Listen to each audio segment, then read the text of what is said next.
Welcome to another session of Handy Law. In concluding Nigeria's Trafficking in Persons Prohibition, Enforcement and Administration Act 2015, we will take a quick look at some of the causes and consequences of human trafficking. Poverty, or the absence of economic opportunity, is one of the major contributors to human trafficking, especially in rural areas. The need to rise above poverty has thrown a lot of people into the traffickers' web. They entice them with such things as opportunities in better environments, either from rural to urban Nigeria, or from Nigeria to Europe, United Arab Emirates, or North Africa. It has also driven parents to sell their children and other family members into slavery. Secondly, lack of education leads to decreased opportunities for work at a living wage. It can also lead to a decreased knowledge of rights. Both outcomes put people at a greater risk of being trafficked. To combat trafficking, education is a necessary tool. It will make changes in the communities that will reduce people's vulnerability to trafficking. For one, they will be better educated, therefore less susceptible to the traffickers' lies. Thirdly, there are always people that will do just about anything for money. So to debase another human being is all in a day's work.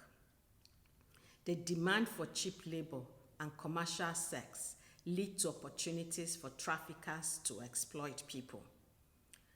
In our first segment, we saw that forced labor generates illegal profits of about $150 billion per year. 2/3 of this come from sexual exploitation, and the rest come from other forms of forced labor. Fourthly, government's inertia in enforcing human rights. Typically, this will expose the vulnerable in the society to a greater risk of being trafficked. Corruption is another factor. Traffickers thrive in a corrupt environment, as they will most likely be able to buy their way out of facing the consequences of trafficking. Conflict is another factor. The northeastern part of Nigeria has been in an ongoing conflict that has left a lot of people in the internally displaced persons camps. The United Nations Refugee Agency's report, as at end of October 2019, puts the number of people in internally displaced persons camps in Nigeria at 2.5 million. And that's not taking into account people in internally displaced camps in other parts of Nigeria. People in a bid to escape the violence become vulnerable and are easily preyed upon by traffickers. The illegal profits generated by human trafficking does not add to any country's GDP. Rather, is channeled to other illegal activities which can affect a country's security.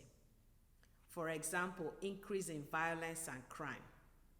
It gives a country a poor image. It doesn't speak well of the government and the people.